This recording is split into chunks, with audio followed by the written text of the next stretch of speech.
Right guys, this one's for you. So, going to be at a different angle today, just so you can kind of hopefully see better what I'm doing.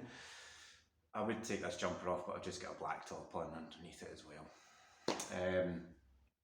It's a bit weird talking like this to the camera. So, yeah, this came essentially through various discussions in the group recently. And again, it's something I'm always talking about is the posterior chain, okay? So I was thinking, what is a really good way for people, without weights and necessarily explosive movement to activate pretty much the entire posterior chain, all right? So I'm not going to show you anything,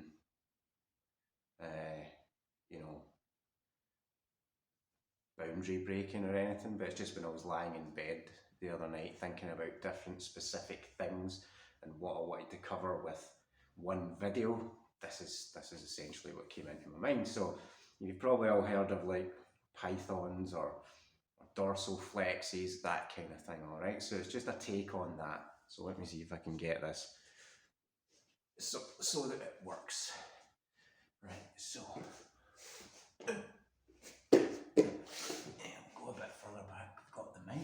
right, so what this really entails, guys, is flexing one side, flexing the other, flexing across one way, flexing across the other.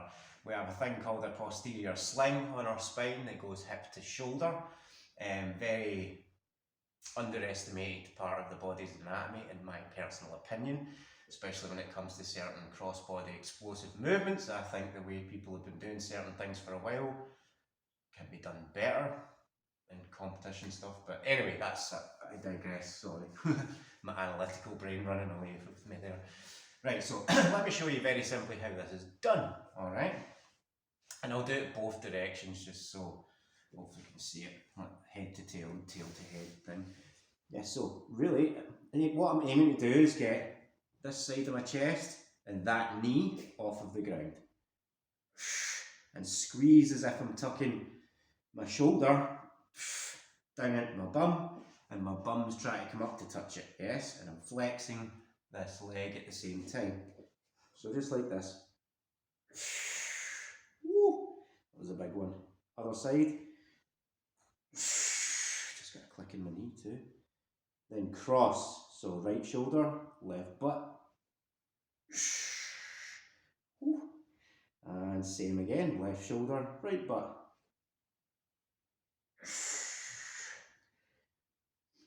And then, all together.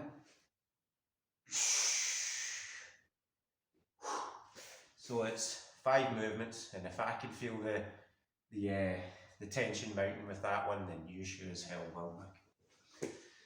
I tried it out yesterday, I think, and I was like, oh my, that's quite gnarly actually. But very good, and I'm going to actually add it into sessions. So 1, 2,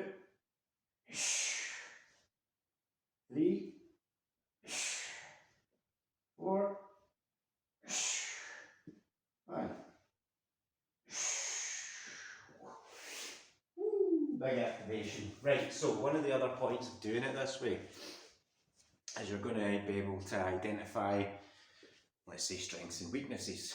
So you might feel like you need to squeeze or hold that contraction a bit more in one direction or on one side, because, for instance, my left flexion there just didn't feel like it was getting quite the same activation as my right. Perfectly normal, but there we go, found something that I'm going to work on myself. As I said, I practice what I preach. You won't ever get me telling you to do anything that I haven't done or wouldn't do myself. So yeah, it's going to allow you to see in what places you're not necessarily as neuromuscularly active in, because it's not so much about it being stronger or weaker. It's more about, you would see massive differences in the size of people's arms, for instance. It's more about how cognitively switched on one is than the other, all right? So yeah, that's that little video. I hope that helps some of you. I'm not going to name anyone by names or anything specific. Hopefully from conversations and anything else you might have going on, this video is going to help, because yeah, I know I'm going to use it. Peace. Love.